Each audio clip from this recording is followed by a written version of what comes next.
Hi there, in this video I will show you my Pabbly Connect use case.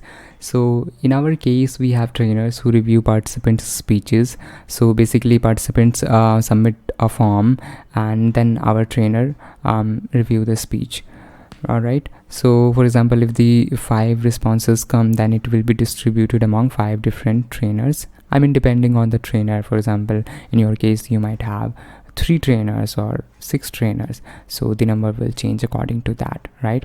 So all the responses will be distributed among different, I mean, whatever number of trainers you have. So this is our use case, and only our buyers can get their speeches reviewed, right? So basically we have a form, and form can be shared to anyone, right?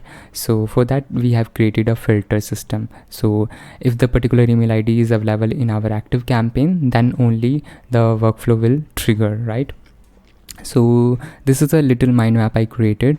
So these are the steps. In step 1, the user will submit their information, and in step 2 we will check whether the contact is available in our active campaign or not, and if it is available, then the contact should have buyer tag, and if it is available, then it will be sent, that particular response will be sent to our trainers, right?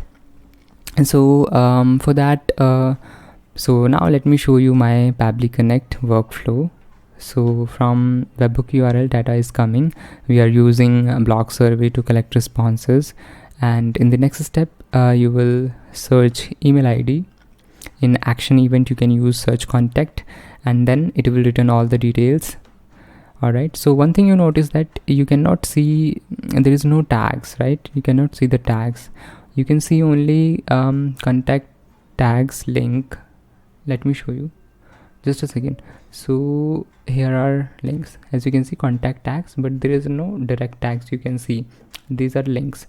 So for that we will use API by Pabbly Connect.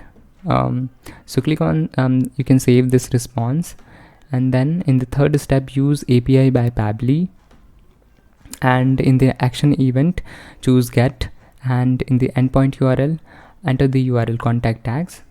From here you will get this option, and in the authentication type use no authentication and tick this option, add header. You can label it as API token, and in the value section enter your active campaign API key. You can get it from go to settings, and in the developer section you can get this key, and then save this response, and then you will get this kind of value.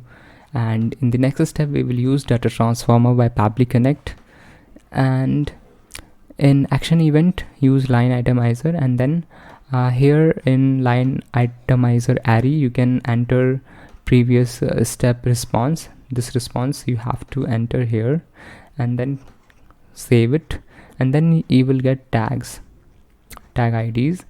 And right now we don't know the tag ID of a buyer tag.